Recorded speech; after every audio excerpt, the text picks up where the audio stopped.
até em função do acirramento dos conflitos que nós estamos assistindo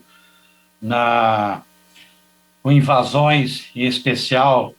de garimpeiros, também de madeireiros, nas terras indígenas. Ainda no ano passado, tinha a medida provisória 1025,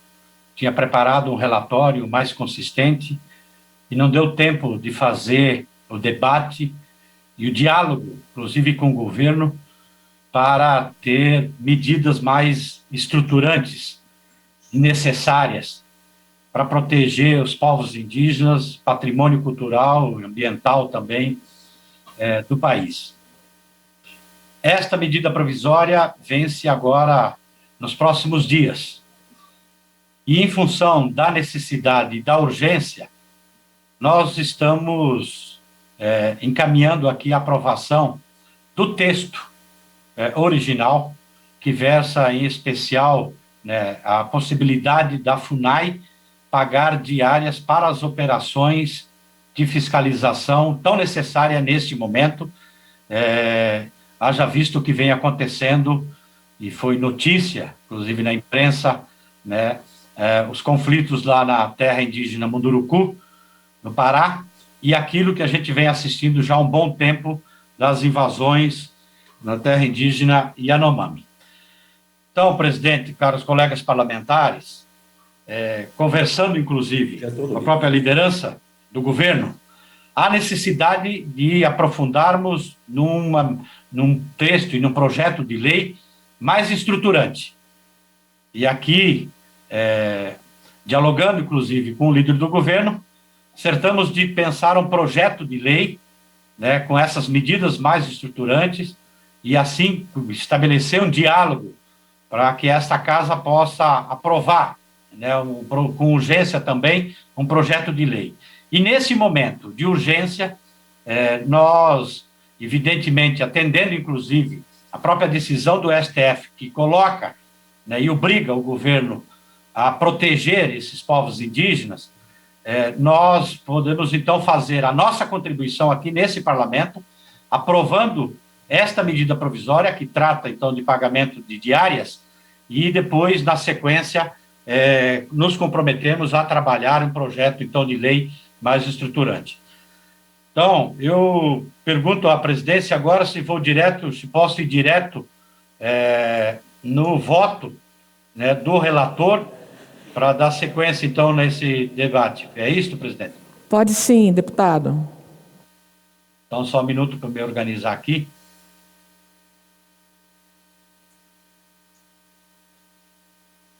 Então, voto do relator, da admissibilidade e do atendimento aos pressupostos constitucionais. A medida provisória em análise atende aos requisitos de constitucionalidade previstos no artigo 62 da Constituição Federal. Os requisitos da urgência e da relevância saltam aos olhos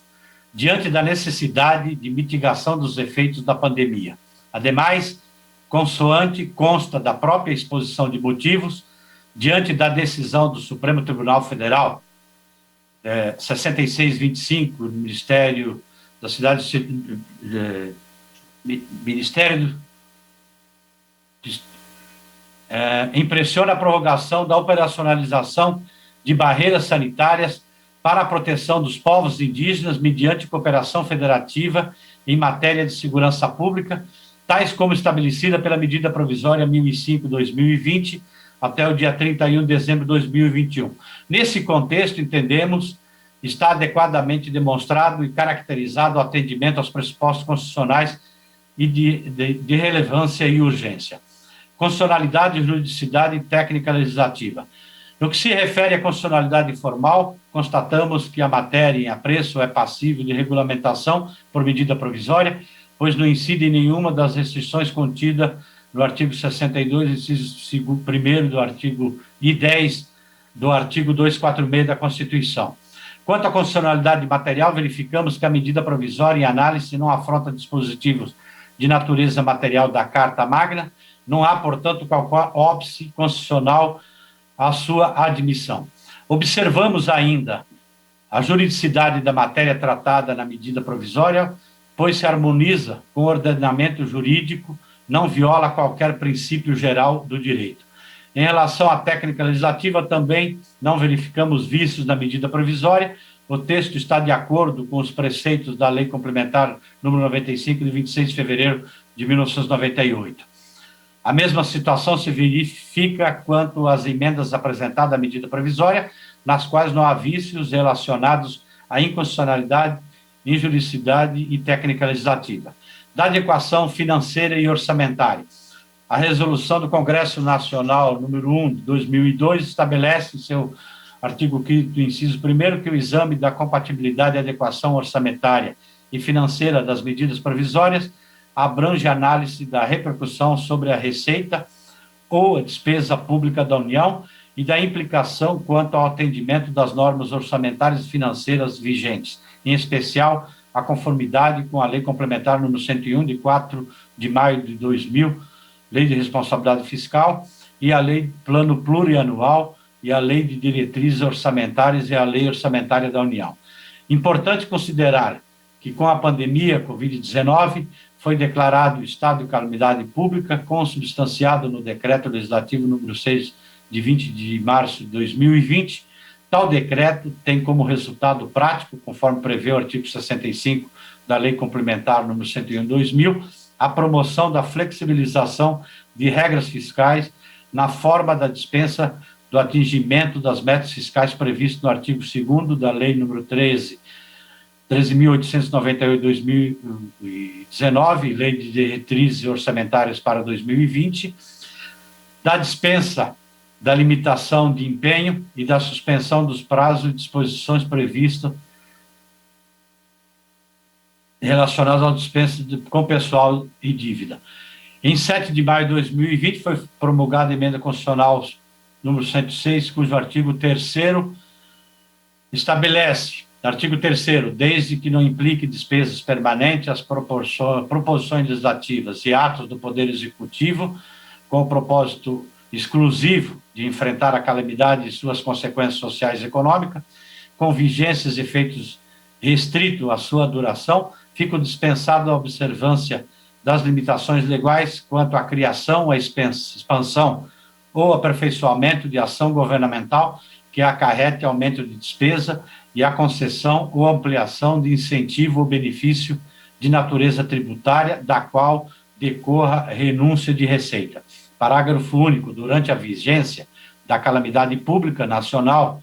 de que se trata o artigo 1º desta emenda constitucional, não se aplica ao dispositivo do inciso 3º do artigo 195 da Constituição Federal. Diante do disposto do artigo 3º da emenda constitucional número 106,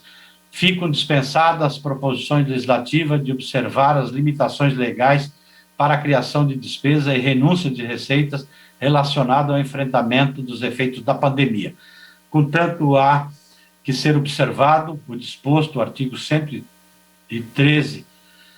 que exige que as proposições apresentem estimativa dos gastos da criação, despesa e ampliação de renúncia à receita. Diante da análise da medida provisória, sob o ponto de vista orçamentário e financeiro, entendemos que os casos ali previstos não significam geração de despesa pública ou renúncia de receita, ainda que haja previsão de ocorrência de algumas despesas de caráter discricionário, sendo a conclusão em relação à proposição original de que não há implicação orçamentária e financeira.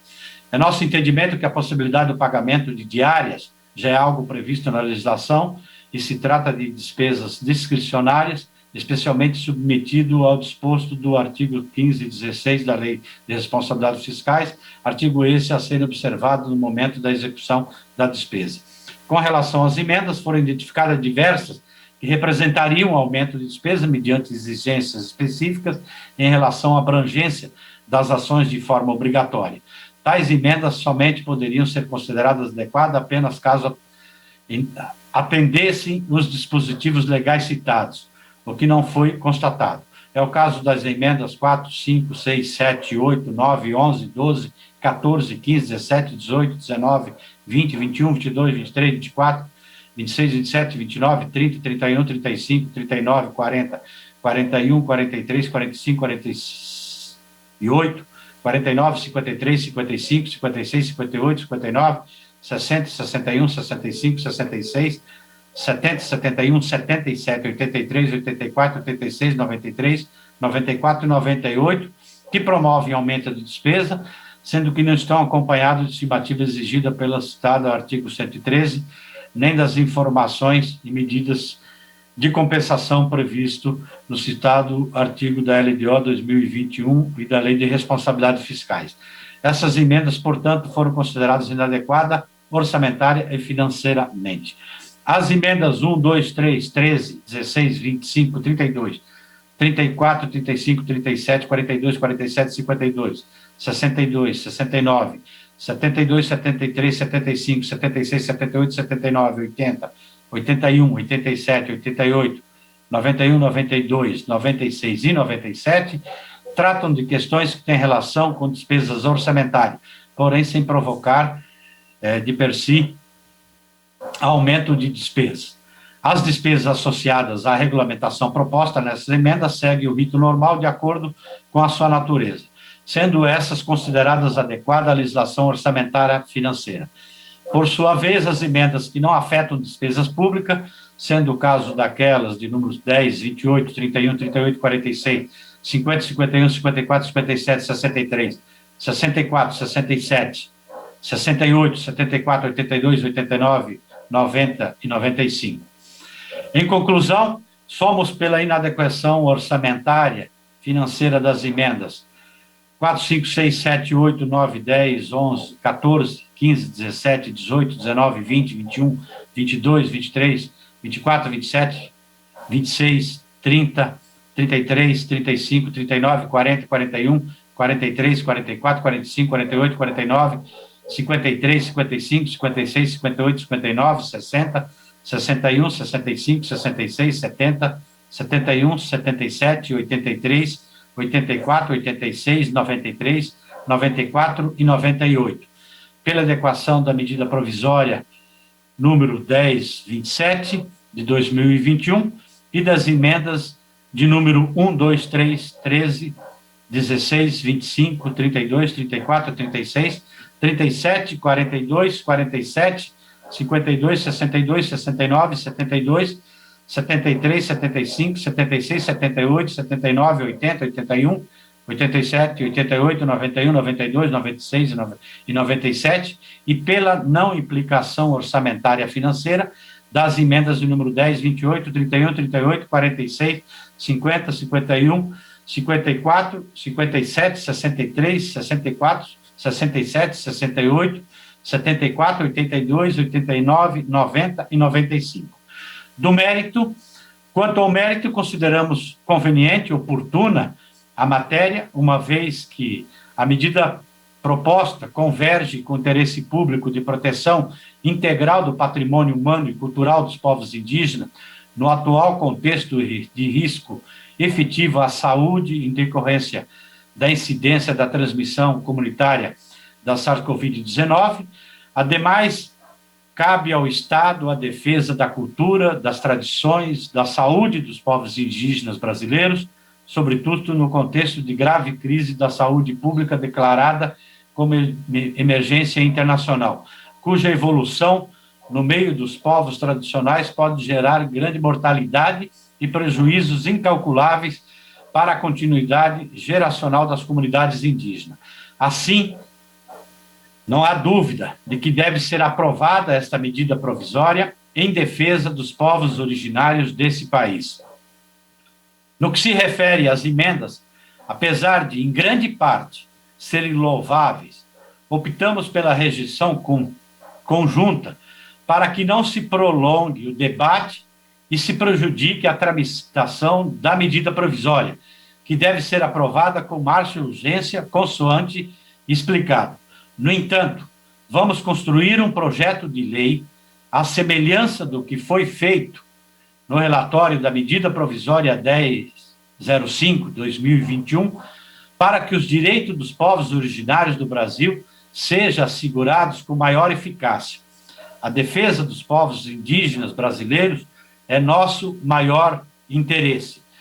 Conclusão do voto. Ante o exposto pela comissão mista, votamos pelo atendimento dos pressupostos constitucionais de relevância e urgência da medida provisória 1027/2021, pela constitucionalidade, juridicidade e boa técnica legislativa da medida provisória